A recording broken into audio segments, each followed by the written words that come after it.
राधे राधे जी। महाराज जी राधे राधे। महाराज जी, कोई जब मुझे आहत पहुंचाता है तो मैं माफ कर देती हूँ, लेकिन भूल नहीं पाती। मुझे हमेशा याद रहता है कि इसने मेरे साथ गलत किया है। उसमें बार बार भगवत भावना करो। जहां उसका चिंतन हो तो अंदर से प्रणाम करो, हे प्रभु आप इस रूप में हो। बिल्कुल खत्म हो जाएगा, प्रयोग करके देख लीजिए।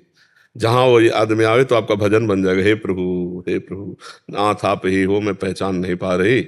आप कटु वचन कटु व्यवहार करके आप छुपना चाहते हो, प्रभु हो आप ही, आपकी दंडवत। बस जहाँ ऐसे करोगे तो आना बंद हो जाएगा, कटिंग हो जाएगी।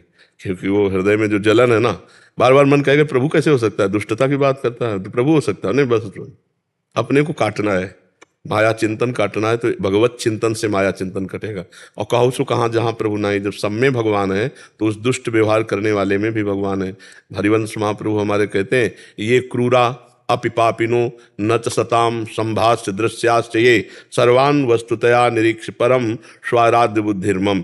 जो क्रूर हैं, पापी हैं, देखने योग्य भी नहीं, संभाषण योग्य भी नहीं, उनमें भी मेरे आराध्य देव राधा वल्लभ लाल विराजमान है, ऐसी मेरी दृढ़ मति है। तो भगवान तो सर्वत्र है। तो जो हमको गाली दिया, कटुवचन बोला, हमारे को आहत किया, उसमें भी भगवान है।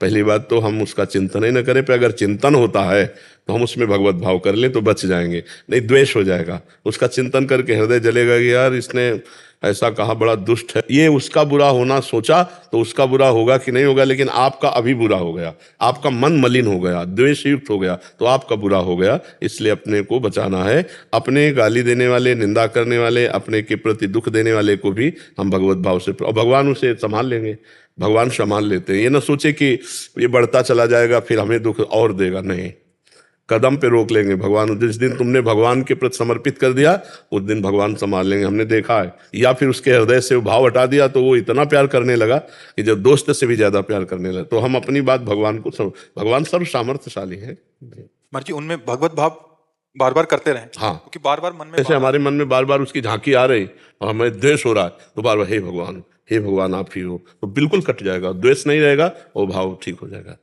पर ये चूक ना हो, बार बार भगवत भाव हो। महाराज जी, भगवत भाव करने के लिए भी नाम जप की आवश्यकता है। हाँ, बिना नाम जप किए तो इतनी क्षमता ही नहीं कि आप भगवत भाव कर लो। बिना भजन के भगवत भाव कर ही नहीं सकते हो, बिल्कुल नहीं कर सकते हो। ये भावना ही नहीं टिकेगी। जब नाम जप करोगे, भजन करोगे, अच्छे आचरण करोगे, तुम्हारा लक्ष्य परमार्थ है, भगवत अध्यात्म है, तभी आप ऐसा कर सकते हो। संसारी आदमी थोड़ी ऐसा कर सकता है, वो तो अध्यात्म मार्ग में चलने वाला कर सकता है। महाराज जी, एक प्रश्न और। महाराज जी, अभी आपने उत्तर दिया था कि गुरु की प्रसन्नता के लिए क्या करना चाहिए। आपका उत्तर था नाम जप सर्वोपरि उत्तर है। महाराज जी, गुरुदेव की बहुत सारी आज्ञाएं होती हैं सतमार्ग पे चलने के लिए। राधा नाम हमने 2 मिनट तो आपको सुना दिया, राधा राधा राधा, आप प्रकट में प्रसन्न हो गए, बट आंतरिक प्रसन्नता गुरुदेव की कहाँ रहती है महाराज जी? राधा नाम में ही। हाँ, 2 मिनट वाला थोड़ी कि राधा नाम सुना दे। ये तो हमने बताया कि जैसे बाहर लोग खड़े रहते तो हमारी प्रसन्नता, हमारा आकर्षण राधा नाम से होता है। तो गुरु की आज्ञा में सबसे बड़ी प्रसन्नता उनकी छिपी हुई है। अगर उनकी आज्ञा का हम पालन कर, देखो जब राधा नाम जपोगे तो और आज्ञाएं अपने आप पालन करने लगोगे कि खान पान शुद्ध होना चाहिए, आपके आचरण शुद्ध होने चाहिए, आपका व्यवहार सबके प्रति शुद्ध होना चाहिए। आप जब हमारा सत्संग सुनोगे तो हमारी हर बात तुम्हें प्रिय लगेगी और उसको धारण करना पड़ेगा। लेकिन हमारी प्रसन्नता कहे तो है निरंतर नाम जप। हाँ, निरंतर भगवत आश्रित होना, भगवत चिंतन करना। और क्या, फल फूल दे दिए, खा पी लिया, शौच बन गया, रुपया दे दिए, जो काम चल रहा है व्यवहार का उस काम में लग गया, हमारे सुख का विषय थोड़ी बना।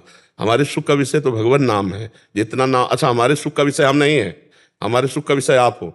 जैसे कोई साधक कहता है कि हम तो बहुत गलत आचरण करते थे, 1 वर्ष से सत्संग सुना, सब छोड़ दिया, अब हमारे को बहुत अच्छा लगा, हमारा हृदय शीतल हो गया, कि हमारा जो बोलना है वो सार्थक हो गया, हमारा जीना सार्थक हो गया। 4 लोग सुधर रहे हैं, 4 लोग सुखी हो रहे हैं, अच्छे मार्ग में चल रहे हैं, तो हमें सुख मिला, हमारा जीवन सुख हुआ। हमारा जीवन तभी सार्थक है जब हम कुछ लोगों को अपने जीवन की बात दे के जाएं, वो अच्छे आदमी बन जाएं, वो स्वस्थ रहें, वो सुखी रहें, प्रसन्न रहें, तब तो हमारा संत वेश धारण करना सार्थक रहा। अब हम ही भजन करके भगवान को प्राप्त हो गए, किसी का कल्याण, किसी का मंगल नहीं हुआ, तो एक अलग बात है, उसका वो खास बात नहीं। हमारे द्वारा यदि हजारों व्यक्ति सुधर जाते हैं, निमित्त तो हमें भगवान ने बना दिया, और हजारों सुधर जाते हैं तो हमारा जन्म लेना सार्थक हो गया, हमारा मनुष्य जन्म सार्थक हो गया, हमारा संत वेश सार्थक हो गया। तो जब हमारी सार्थकता होगी तो हमें सुख मिलेगा ना। तो हमारी सार्थकता आप लोगों से है, आप लोग अच्छे आचरण वाले, नाम जप करने वाले। तो ये पता चला कि भाई सत्संगी हैं ये लोग, ये साधारण मनुष्य नहीं है, ये साधु संग किए हुए हैं। तो साधारण पशुओं जैसा आचरण करे तो फिर बात नहीं। हमारी प्रसन्नता तब होगी पूर्ण रूप से जब हमारे देशवासी हमारे भगवत अनुरागी, सत्य धर्म का पालन करने वाले बड़े पवित्र। अब जब हम सुनते हैं कि आज अमुक जगह पर आई बहन बेटी के साथ ऐसा व्यवहार किया गया, अमुक आदमी भाई को मार दिया, अमुक आदमी माता पिता को मार पीट करके बाहर कर दिया घर से, तब लगता है यह धर्माचरण कैसे बंद हो। तो ये जब आप धर्म से चलोगे, जब दूसरा गाली दे रहा हो आप उस पर भगवान का भाव कर रहे हो, तो अपने परिवार, अपने माता पिता को आप बहुत अच्छे से पालन पोषण करेंगे, आपकी बुद्धि शुद्ध हो जाएगी। तो जो रुपया शराब में, एक से पूछा कितने पी जाते, बोले 1000 की। तो 1000 रुपये का रोज अगर फल फूल मेवा मिष्ठान लेकर के अपने परिवार को दे, देखो कितना सुखी हो जाएगा। तो ऐसे समाज का सुधार हो जाए तो हमें बहुत प्रसन्नता होती है। आप लोग सुखी रहें, स्वस्थ रहें, प्रसन्न रहें, तो हम प्रसन्न रहेंगे। जैसे बालक स्वस्थ है तो माता को अपने आप सुखी मिलता है, ऐसे ही संसार अगर बढ़िया पवित्र आचरण से चल रहा है तो सुख मिलता है, संतों को सुख मिलता है, भगवान को सुख मिलता है। महाराज जी, इसमें एक और समाधान ये हो गया जो संसार में, क्योंकि गुरु भी शिष्य की योग्यता के अनुसार उसको उपदेश देता है। महाराज जी, हम विरक्तों का, आपने एक बार बोला था कि आपकी चित्त वृत्ति अगर प्रभु में लगी है, सब संसार का निरंतर जो आपका चिंतन हो रहा था उसको, सब वृत्ति को शमन करके केवल वृत्ति प्रभु में लगी है, तो हमें आंतरिक प्रसन्नता होगी कि ये हमारे जीवन की एक सफलता होगी। हाँ। महाराज जी, उनके लिए अलग एक उनकी सारा। हाँ, अब जब विरक्ति की बात आती है तो फिर वो बहुत बड़ी मंजिल है जिसमें भोग रहित जीवन व्यतीत करना है। गृहस्थी में क्या है कि भूख लगी तो भोजन मिल गया, काम सताया तो पत्नी है, मोह सताया तो बेटा है, लोभ सताया तो रुपया है, हर व्यवस्था है। लेकिन विरक्त के जीवन में ये सब नहीं है। वो एक बहुत कठिन जीवन है, और वो जब उस जीवन का निर्वाह करता है भगवान के चिंतन में लगा करके चित्त वृत्ति को, तो देखो एक तरह से ठेका ले लेते हैं अपने लोग। जैसे मान लो ये शरणागत जन है तो इनको उपदेश दे रहे हैं, लेकिन जो अपना जीवन पूरा समर्पित करके हमारे लिए जी रहा है, अब उसके लिए ठेका है कि उसके भजन में भी कमी हो, उसके आचरण में कमी हो, तो भी उसे परम पद मिलेगा, क्योंकि उसने पूरा जीवन समर्पित कर दिया है। अगर कहीं चूक हो जाती है, कोई कमी रह जाती है, तो मेरी कमी होगी, इनकी कमी नहीं होगी। वो केवल आज्ञा पालन में तत्पर हैं, तो वो फिर एक अलग क्षेत्र हो जाता है। और ये प्रसन्नता का क्षेत्र होता है, उसमें प्रसन्नता से थोड़ी मतलब, उसमें ठेका है।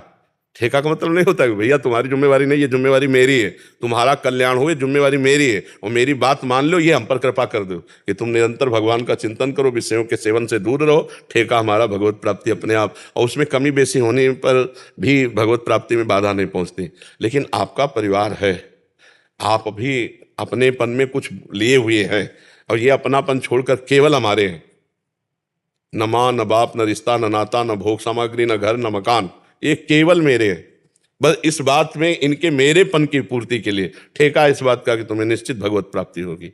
अब इसी तरह जैसे गृहस्थी में है कि पूरा परिवार समर्पित है, गुरुदेव की आज्ञा पे चल रहे, भजन परायण है, उनका भी ठेका है। ये थोड़ी कि विरक्त शिष्य जो पूर्ण समर्पित। अब जिनका अपना परिवार है, अपनी भोग सामग्री अपने भोग रहे, गुरु मान लिया, 2-4 माला जप लिए, ऐसा, तो उनको कहा जाता है कि हमारी प्रसन्नता के लिए आप अच्छे आचरण वाले बनो, आप ऐसे बनो, आपका कल्याण होगा। लेकिन जो पूरा समर्पित है, उनके लिए भजन करके, तप करके उनको दिया जाता है कि उनके मन की शांति हो, उनके विकार शांत हो, और उनको भगवत प्राप्ति हो।